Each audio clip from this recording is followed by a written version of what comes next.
everybody, and welcome to Let's Look at Tropico 5. It just says Tropico there, I assure you. It's Tropico 5. Maybe if we exit the main menu, you'll be able to see that. Never mind. In any case, this is the newest entry in the Tropico series of tycoon slash political simulator slash, city building or island building games, I guess in this case, from Calypso. If you're wondering why there's no music, there's been a series of content ID issues supposedly with the music that was licensed for Tropico 5, so I am playing it with the music off, but we still have some wonderful sound effects that you'll be able to hear here eventually. In any case, we're going to get started. I played about 3 hours of Tropico 5 so far. I've played a little bit of the campaign, a couple of missions of that, and I've played a little bit of the sandbox mode as well. I think I have a pretty good feel on what's going on, and I like it a lot. Normally I only play maybe about an hour of stuff like this before getting a feel for it and doing a video, but I found myself, A, enjoying myself, which is extremely important, and B, realizing there's a lot of complexity here that is, of course, important to get taken care of. So I'm going to go to, we're going to do a sandbox here, and we'll just use the Stiller Dynasty. I'll talk a little bit about the other stuff that we've got going on here, but the very first thing I'll do here is just generate a world so we can actually start playing. Yes, I'll talk about a lot of stuff going on here, but sandbox mode is essentially, your standard Civ 5 style thing going on. If you'll give me a moment here, I'm just going to actually put the volume up just a little bit because I'm noticing that it does seem to be a little bit quiet, but in any case, yeah, consider it almost like Civ, or consider it a little bit like Banish. This kind of reminds me of a tropical Banish. Let me explain what's going on here. By the way, I am playing the PC version. $40 on Steam. Whether or not it's worth that, we'll talk about as time goes on. So this is our little village here, or our little republic, if you will. It's a colony, and the game's divided into multiple ages. But you can think of this as, being a city builder where we're in the role of a president or a governor of a fledgling island nation. So we can build our republic any way we see fit. We can build it to be a military powerhouse. We could build it to be a production powerhouse. We could build it to be like a sugar exporting nation and stuff like that. And we can also manage our politics and stuff like that as we go along here. And you'll see a lot of that as time goes on. We will probably do maybe 30 to 40 minutes here. Apologies for there being no music, but it's a necessary evil. So this is the palace. That is where I live, and we can also do some things from there. We also have a few buildings to start here. We have a plantation. This is going to be a corn plantation. I'll just explain this interface quickly. The budget is basically a slider that sets how much money we actually pay for the upkeep of this plantation. So, for example, we can up our budget if we want to, and what that'll do, if you look down here, is change the job quality, like what out of 100 score the job gets, and what the workers end up being, either well off or poor, or there's a middle one. I thought, all right, well, we're gonna keep them here because I'm not made of money here, guys. Come on. Maybe as we get a little bit later into the game, we can assign a manager. We're not going to assign a manager just yet, though. And the number of portraits under the or within this kind of screen here indicates the number of workers that we have actually working at this building. You can see there's one extra spot. This is important because if we go to something like our almanac, we want to balance our workforce with the unemployed and open jobs that we have. So we want unemployed and open jobs ideally to be pretty equal. Like, it's pretty much inevitable that we'll end up getting a little bit of unemployment, or we'll end up having a surplus of open jobs. That's okay. Right now we have one extra job at our plantation. We also have a Teamster's office and a construction office. This basically allows us to build buildings and provides us with the workers to do it. And that's about it, apart from some country homes and some shacks where people will live. And this dock here, which is extremely important for trade and basically bringing in new people, which will come in every time a boat arrives when there's jobs available, or taking people away if things are really shitty on our island. And also for, turning, maybe our corn, in this case, into money by exporting it. But in any case, I know that we're not playing yet. It's okay. It's important to have a little bit of an explanation here. The game's divided into different areas.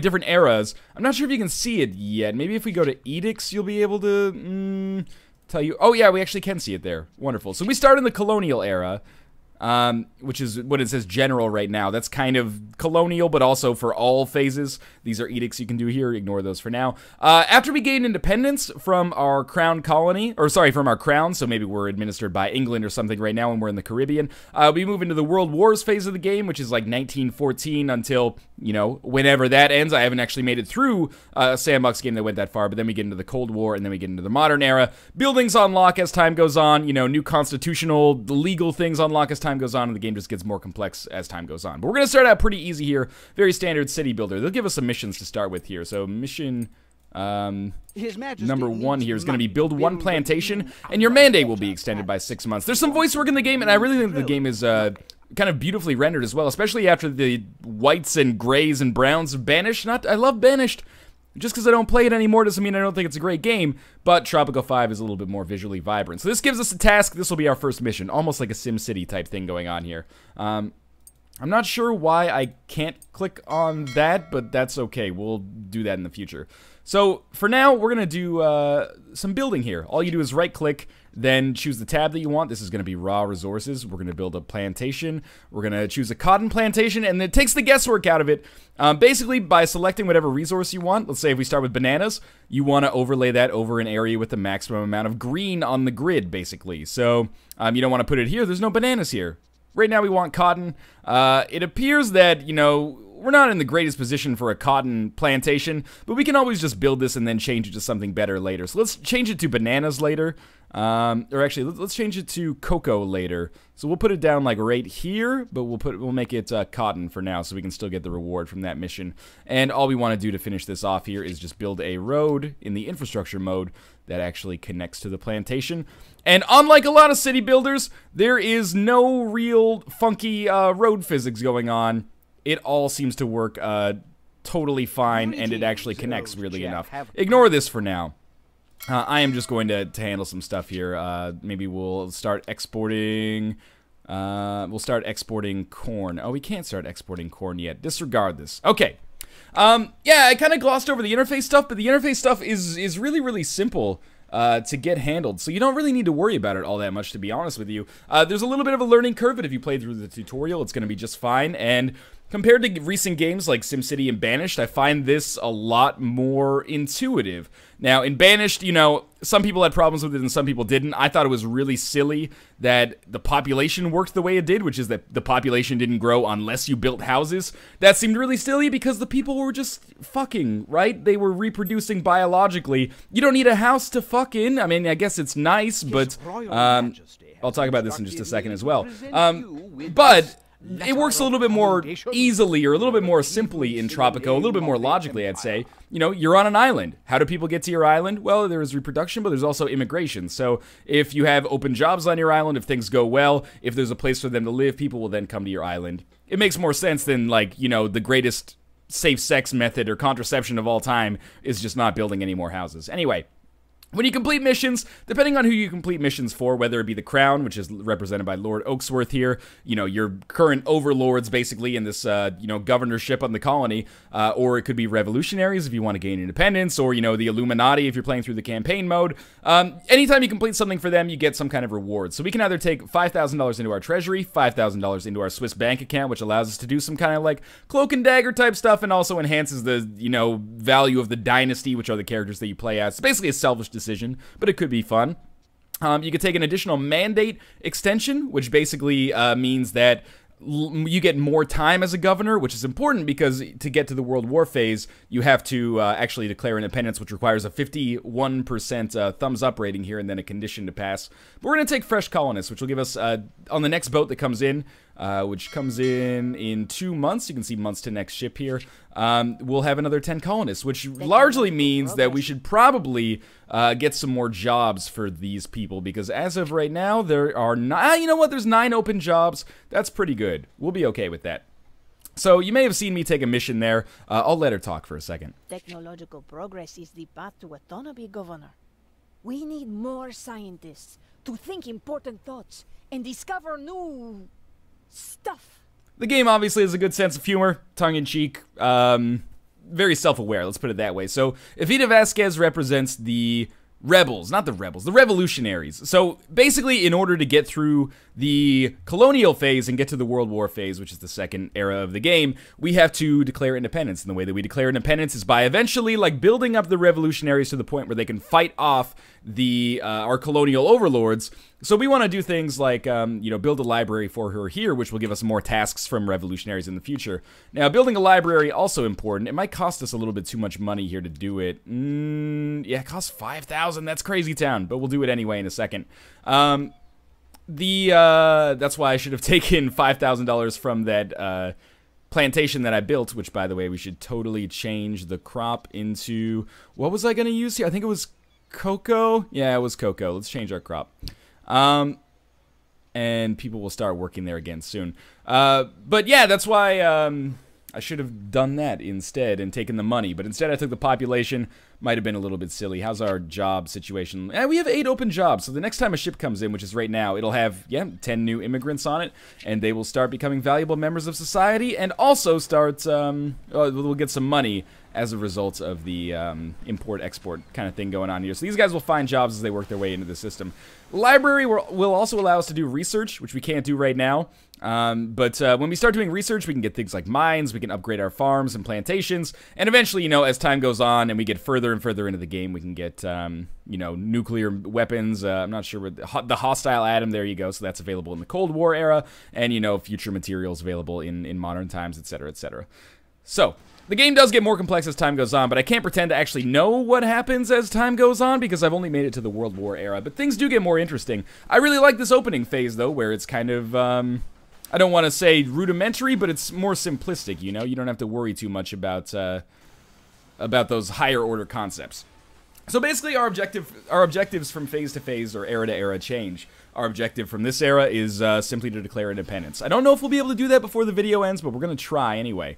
So the Crown, because we are one of their colonies, you look up in the top left, there's important briefings there. They sent us about 5,000 gold, so we're going to use that to build a library, which will also provide 3 jobs. Easily rotate your buildings for placement with the mouse wheel, and we have another mission that's popped up. His Majesty has commissioned the finest architects to design his new underwater home. We need your cash crops to pay for them. Well, unfortunately, Lord Oaksworth, I'm not going to accept your mission. I guess I have to, unfortunately. I don't want to, though, because this cocoa plantation is going to do so much better than a cotton plantation actually would. But I guess I'll change it back to cotton, even though it kind of sucks over here. And we'll accept this task because we don't have any other choice. We have to kind of do tasks for the Crown to keep our mandate going. Because if this ticks down to 0, then we just lose basically. While simultaneously like growing the rebels as well, so we can eventually side with them as time goes on. So let's pause it for a second. We have an interesting problem here on our island, ignoring the fact that we need way more jobs.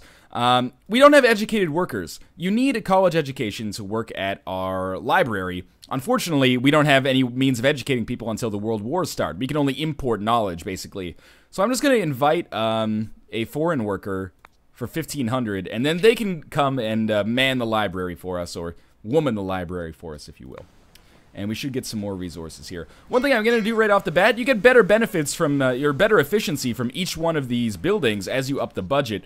I'm going to up the budget of our dock, because what this does is lowers the amount of time it takes for ships to get to us. This gives us better population faster, or more population faster, but also, ships will come more often, and as they come, they will provide us with more money. We also have a kind of a rudimentary trade system here. And what we can do is choose to sign trading contracts either with smugglers or pirates or the Crown themselves, the people that are actually overlords of us. So, we might say right now we have a lot of, we don't really have a lot of fish. We don't really have a lot of tobacco. Red is import. Well, I guess we'll export corn. And you can see, like, the price of it, how long it'll last, 5 years here, and the quantity that they want, and we'll, add our one ship here. So we can basically support one trader out right now. We're going to export corn to the smugglers, and that's going to give us a little bit more money every few months, which is obviously extremely important here. So on the next ship, I should speed up to the maximum speed here. On the next ship, our foreign workers should arrive, and this will allow us to start researching in the library. And by researching in the library, we can start to unlock some stuff that will make us, give us better chances for more buildings, and etc., etc. But for now, I'm just going to assign a manager. Managers give you different benefits. Our inventor here gives us research points proportional to the building's effectiveness, so he makes research a little bit faster. Alright, so we'll just wait here for some time to go along. There are some other factors in Tropico 5 that I'm not going to talk about. This, by the way, when they come to the right side of the dock, this is basically the trade contract that you've signed. So it's worth doing because you get an extra, I was going to say a little bit of scrap. I've been playing too much FTL, but every 3 months an extra $505 dollars. That's nothing to sneeze at. Our budget is we're not doing great, but as we do more and more stuff for the Crown, we should be okay. And we'll see if what's this bringing here. Okay, 1 immigrant. Do we have jobs? We do. We have some jobs, not many. But the next thing I'm going to do when I get enough money is probably build a mine. So a mine actually offers us a lot of jobs. And we can research something now. Oh, our 1 citizen was actually that foreign worker for the library, I think. So let's research the shovel, which will allow us to actually start building mines. And if we build a mine, let's check out raw resources here. I can't see, but I think it gives me 6 or 8 open jobs, which is important. Again, our kind of overall goal, beyond just being a sustainable colony that, you know, makes enough money and provides enough food for its people, is to up our citizens' happiness so that they actually support me. This is a game almost CK2 style. You play as a person. So you want to make sure that people like you, and then they'll bend to your will. And, you know, in a game like Banished, you were all in it together, right? What were the main factors in Banished you had to watch out for? Food and lack thereof, weather, so firewood, and you know, building warm houses and stuff like that. And I forgot the other one. It was food, shelter, and I can't remember. But in any case, you're all in it together, right? It's you and the village against the elements, you know, disasters and stuff like that. In this, it's a little bit more complicated. Like, I haven't had any trouble keeping my colony alive, and this is just telling us our research is done. It finishes really quickly. I haven't had too much trouble keeping our colony alive and, you know, making things work that way. Put our mine in there and we'll just build a road along with it. But managing the way that your people or your citizens actually feel about you is the crux of the game and is actually difficult. So you're not really fighting the elements anymore, but you are still, you know, having to build things in such a way that they're deliberately designed and they provide you with a benefit. So we have another mission that's popped up. I have made contact with a certain group of not so reputable sailors who will. All right, so this is one where Avita Vasquez basically says, if you initiate any export trade route, you'll get revolutionary support. We're going to accept it because we've already done that, so we might as well just collect on the extra benefit for it. That's kind of another thing I like about the way the game handles it, is it seems inelegant, but if they gave you rewards for doing tasks only if you did them when the task was active, that would kind of de-incentivize actually doing things. Like, why would I build a library if I know the possibility of the task existing to do the library and get an extra reward exists? Instead, what they do is like, oh, you did this? Well, here's your reward anyway. So I'm actually just going to take import revolutionaries. Gives me 3 educated civilians, and they will take up jobs that require education, like, for example, manning the library. Or if we create like an opera house or something like that, we need people that are relatively intelligent to run that. An opera house will make people happier, and in doing so, they'll support me more. So let's keep time going here. So the mine is being built presently, but we still have 13 unemployed. This only employs 5, so I think what we'll do is just build very quickly a plantation, and this will employ another 8. And why don't we build a plantation that provides cocoa, because I wanted to do that earlier but was unable to do so.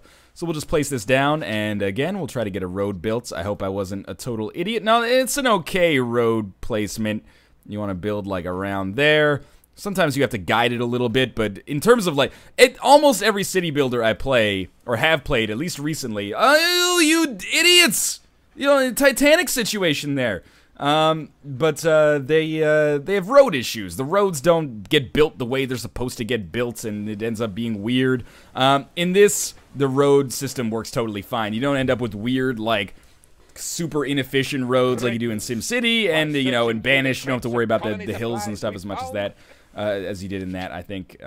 So don't really worry too much about what I'm building right now, or what I'm researching right now. Basically just finishing up the tech tree. The first phase of the game goes by really quickly. We can probably do it in under an hour. We have a few more civilians. Our mine is being worked on. Arumba just messaged me to say Tropico 5 is not Factorio. He is right about that, but I like them both. And I don't know which one I like more. So one thing I will talk about here is, you know, there's a lot of things down here at the bottom of the screen I haven't really talked too much about. Let's get some of those out of the way quickly to highlight some of the complexity in the game. The Constitution becomes available when we become independent. We have to research it and then become independent. Not so hard. We might be able to do it over the course of this video, but maybe not. This basically allows you to define your tenets as a nation. Do you want to be a secular state or a religious state? Each one comes with benefits, and each one comes with negatives as well. If you're a religious state, you know, people that are religious are happier. If you're a non-religious state, I believe you get an extra bonus to, like, research or something like that, and so on and so forth. And, you know, do you want to have everybody vote? Only wealthy citizens vote? Only men vote? Again, each one of those changes the way you'll approach the game. And how do you want to handle your military? Conscription, militia, professional army, etc., etc. Edicts are basically things that we can do that change the conditions of the game. Like, for example, if we did tax cuts, that would make people happier, but it would also give us less money, and we'd have to spend in order to make it happen. But this is useful if you want to swing things in your favor. Maybe there's an election coming up, issue some tax cuts right before the election, 2 years later take them back. That'll give you a big boost of popular support, and if you are running a democratic society, that'll help you out. Same right to arms, that'll increase liberty, but also increase crime, so it's risky. I mean, I get that these are controversial issues to talk about, but the big one here is the Almanac, and the Almanac's important. I've been referring to it again and again, because it tells us what's going on with our people. So right now we have 12 unemployed people. We need 12 jobs. The plantation will give us 8. That's pretty good. We don't have enough money to build anything else anyway. Let's go back to the Almanac, sorry. We can also see in the Almanac our budget and revenue and expenses. We're doing all right on that for now. But the big one, especially in the first era here, is happiness. So happiness right now is not very good for us. We have 40 homeless people out of an island of 78. That's not very good. We also have 12 unemployed, but happiness is kind of divided by a spectrum as well. So we can see what's the religious happiness? 0. If we really want to improve our support, we've got to bring some of these numbers up. We build like a Catholic mission or something like that. Entertainment is 0. We should build a tavern. If people get drunk, they're less likely to revolt, probably. So that's what we'll focus on. But probably the next things I will build are our country homes. So they cost 1,500 each. Good thing a ship is coming in. Probably we can see it. Yeah, there we go. It's extremely important that we actually get this stuff done. Let's not acknowledge the child here. And what about this one? Build a new dock. I'm not going to do that one. That is expensive. But yeah, you want to get the happiness of your civilians to the forefront of your mind, because this is what you're going to use to eventually revolt against your government. We've unlocked the lumber mill. That's fantastic, but I don't really have any ability to really build that right now. We got to build some houses first, because, you know, having 48 homeless people, that's basically like half of our population, it's not particularly good for me. So we're probably going to go into debt a little bit here. I have never seen any negative consequences for going into debt. We'll see if maybe I'm mistaken in that, though. So let's rotate some of these over here and create some country homes. That'll take us 3,000 in debt. Hopefully, when we do this export cotton mission, when that actually gets finished, the Crown will give us the opportunity to maybe pick up 5,000. I think they will. We'll get 5,000 treasury bonus. Oh, there they go. They just sent us a bunch out of the blue anyway. That's wonderful, even though it's already almost all exhausted. Research the shovel technology. I will accept, because I've already done that. Let's take 2,000 credits right off the bat. And now that we built these country houses, people will start to move into them, and people will stop being, or we'll lower our homeless population a little bit probably, and it's already down to 35. We still have some people who are unemployed. That's because our population keeps growing. And wait a minute. Why is our... Oh, I messed it up. Our situation here is not actually connected to the road. It's just connected to this palace that kind of looks like the road. So what we should do is build a road like this. There we go. That is going to negatively impact our plantation a little bit. But on the bright side, now that it's connected to a road, this plantation will actually get built. And people will start to live their lives over here, and that should reduce unemployment. So that was stupid of me, but it'll get handled. So we gained another few thousand, and this, by exporting something here, we've also got a few more immigrants coming in. But by exporting some more onto this ship, yeah, that's going to work. So I'm going to take 5,000 treasury subsidy, just so we can start building some more stuff. And we're going to hit the end of our research tree pretty quickly here. What's some other stuff we should build? You know what we don't have yet? We do not have a ranch. So let's get that done. And then we'll start making our citizens more happy. So ranches basically are the same as plantations, except they give us less jobs. But they also, you know, give us multiple options here. We can have llamas that will give us wool. Maybe we don't want to be an entirely food-based economy. We have cattle. Cattle can give us food as well as milk, so that's pretty versatile. Let me just figure out which direction the door is pointing in right now, or the the exit is pointing in. It's pointing that way, so that should automatically be connected, if I am not mistaken. So, basically, as time goes on, we'll get a little closer to 50%. We should be able to make it happen, but the first phase of the game, which is really the one we're going to show off in, you know, in any kind of comprehensiveness, is just a balance between money, happiness of your civilians, and yourself, I guess, and making sure that your mandate doesn't expire, because if your mandate expires, you're going to be in trouble. So we should really take an extension on that the next time we get a mission from Lord Oaksworth, or whatever his name may be. Alright, so we have the cocoa plantation starting to work here. Gradually, this will make people happier, as there will be less of them that are unemployed. Do we still have a lot of homeless?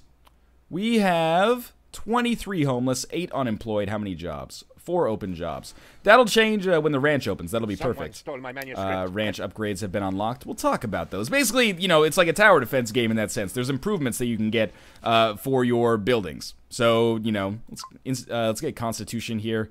You know what? Actually, let's get red tape. Red tape's a little better for our purposes right now. If we want our cotton plantation... Is this a cotton plantation? I forgot. A cocoa plantation. If we want this to get upgraded for 5,000, we can increase its effectiveness by 100. That's scary. I just bought it, though. That's just an awful lot of money. Similarly, on our cattle ranch plantation... Oh, I got the road set up in the wrong direction again. I swear that this game does handle it pretty well, though. Maybe I'm just the idiot.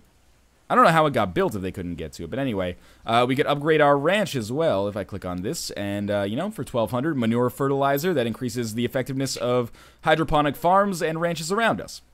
Let's take a look at our unemployed 4, and homeless 22, so we'll build another country home here, even though it's, economically not super viable. We are down to $0, so we got some missions in here. You've begun mining operations. Explore your island to find a new mining deposit. Your mandate will be extended by 6 months. Basically, got to do that. I'll talk about that. And also have a new sugar plantation. Are you kidding me? We've got so many plantations already, you crazy man. A lot of the island is covered by fog of war to start out with, as you can see here. What we might want to do is for 1,000 gold. Thank you, Crown, for giving me some money here. For 1,000 gold, we can send out our military maybe to here, and they're going to look for a new mining deposit. And if they find one, oh, that's really bad that we have a bunch of pirates that have arrived already, because I just sent out my guard to help out here. Oh, really? Oh, they're coming for it anyway. That's good. Normally, you don't get invaded this early, so we have pirates. They can raid you occasionally. There's also things like tornadoes and hurricanes and whatnot. I'm going to build some more houses here because we still have so many homeless. I think that our guards should be able to handle this. If they can't, well, that's really unfortunate. It's the first time I've ever had that happen. These are not the best houses in the city to live in, but that's okay. You know, all that matters is that we're all happy here. Hopefully when we, you know, kill these pirates, they're starting to run away, I think. Are we? No, yeah, we're fine. When we kill these pirates, we'll be able to explore and hopefully discover that mining deposit, and hopefully they'll extend my tenure as well. Otherwise, we might find ourselves in a hell of a little bit of trouble here. But maybe we want to change this into a sugar plantation now that we've exported a bunch of cotton. Is this a good place for sugar? It seems okay. Is this a really easy way to cheese the system? It is indeed. All right. So our mandate has been extended anyway, I think. So we're just going to take the $5,000 here. And hopefully, because we still have an expedition kind of moving... No, maybe we don't. We can discover that mining deposit as well. So why don't you guys come back, and then I'll send you out here. And more research has been completed. I feel like at this point I'm kind of just, you know, I'm spinning my wheels with respect to the commentary, but I really want to kind of show that the game changes as time goes on. As much as I love Banished, and this video was not, you know, Northern Lion Shit Talks Banished, which I think is a good game, but Banished is a game where things stay pretty static as time goes on. What are the major changes? You know, when you trade to the point where you can get livestock and, you know, variety of foods, sure. When you enable nomads to come to your land, sure. This makes the game, you know, better and more varied. There's a lot of that in Tropico 5 relative to what there is in Banished, though. The reason I use Banished, by the way, sometimes I get these comments on the video. People are like, I don't like how you compare games to other games. Can't a game just stand on its own merits? Well, yes, but you kind of got to... we're all just made of stardust. If you like serotonin in your brain, maybe you should play, like, you gotta compare games to other games sometimes to give people a frame of reference. So, if you played Banished, this is a good, perhaps, comparison that will help you make your decision. Anyway, I digress. We're not just simply iterating the same puzzle over and over here. It's not, oh, we have too few jobs, build places for people to work. Now we have too few people, build houses so immigrants come. We do a lot of that, as you've seen so far, but it gets different. Like, our overarching goal right now is not just to grow. It's to make our people happy so that we can actually get independence. And then in the World War era, it's, oh, do you want to side with the Axis or the Allies? And you'll be able to play them off one another with a political system, as I understand it. In the Cold War, you have that, like, kind of political distinction between being a communist and a capitalist, etc., etc. And there's just a higher degree of customization for what you want your city to be, I think, in this than there is in a game like Banished. That being said, this is also twice as expensive as a game like Banished. So you gotta weigh that. How much do you like city builders? If you like city builders, I think that in my 3 or 4 hours so far, this is a better product than Banished. I think Banished is still pretty good, though. I'm not trying to, you know, invoke a bunch of fanboy ire by suggesting that it's not very good. I think it's a really good game, but I think Tropico 5 is a game that there's a little bit more depth to, a little bit more variety, and I've found it a more streamlined experience as well. Of course, Banished was made by one person, which is goddamn incredible, but still. That's my 2 cents on that. Additionally, there is multiplayer. I haven't played it, so I can't vouch for it, but I would like to, especially if more people pick it up, that I play games with. I think that would be a lot of fun. As I understand it, there's cooperative and adversarial, so you can either, you know, trade with one another, or you can choose to declare war on one another, but it kind of looked a little bit like SimCity's multiplayer to me. SimCity 5, I should say, which is, you know, I could take it or leave it. But I haven't played it yet, so, you know, take that with a grain of salt. I really doubt we're going to discover another mining deposit over here. Maybe I should have gone over here, but that's okay. In addition, I should point out, because I know a lot of people are concerned about stuff like this, this is a pre-made island, or a preset, you know, kind of island with, I believe, the same resource distribution and stuff on it every single time. But there is a generation in it as well, so if you wanted to generate your own island, you could. I was just worried about loading times, you know, in conjunction with the video. So we'll see if maybe... there are loading times also like every few years in the game, but they're very quick, as you can see, even with the recording software running. Maybe this was actually a mine over here, and I am a goddamn genius. Let's see, and also let's check the almanac quickly. 8 homeless, 10 unemployed. We need to build something else, and I think that something else should be a plantation. Has our Catholic mission been built yet? No. Okay, so we just need a plantation probably. And we'll build one for pineapples. There's a good pineapple spot, like right here. And I paid attention to where the road was actually pointing this time. So let's get that set up properly. My roads are still going to look dumb, as you can see, but that's okay. And we'll also build some country houses. We only have 7 months left in our mandate, so hopefully that gets extended. Because we are still like 20% away from actually being able to declare independence. So let's put some houses over here. Our population's pretty good, but I haven't done enough missions for the rebels yet, or the revolutionaries. I don't mean anything by calling revolutionaries rebels, by the way. Don't worry about it. We're going to take an additional mandate extension here. We did discover a mining deposit for coal. We're not going to do anything with it because that's really far away for right now, but in the future, maybe. Export 3,500 sugar. I can do that. All right, so we're back in the saddle again here.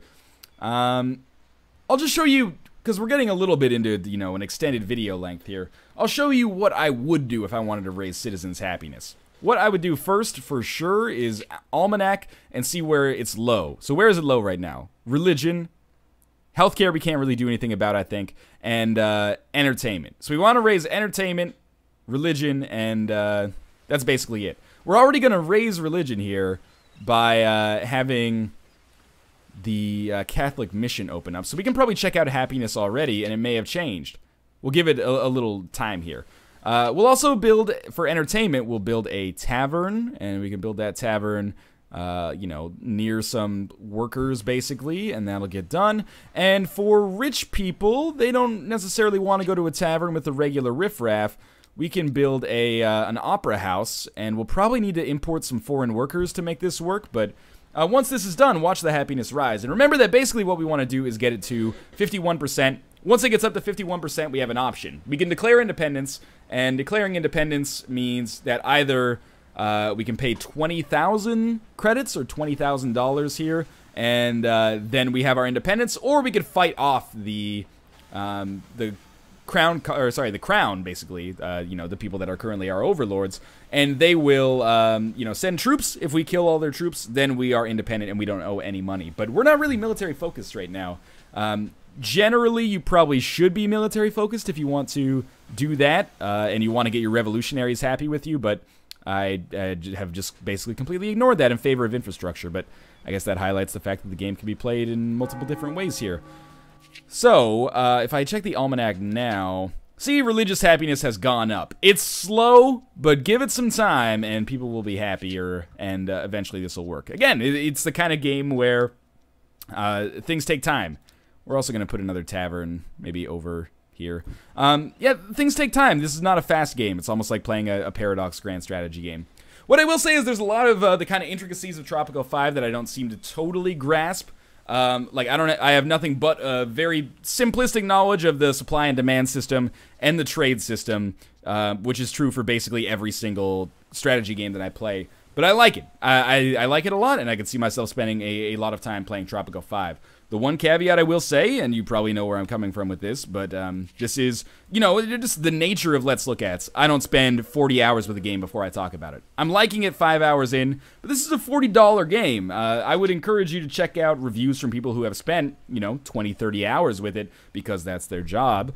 You know, vet my opinion against the opinions of other people who have also taken a look at this. $40 is borderline a premium price for a game. Mind you, games are now $70 in Canada, and I know there's Australians out there right now going like, oh, $70!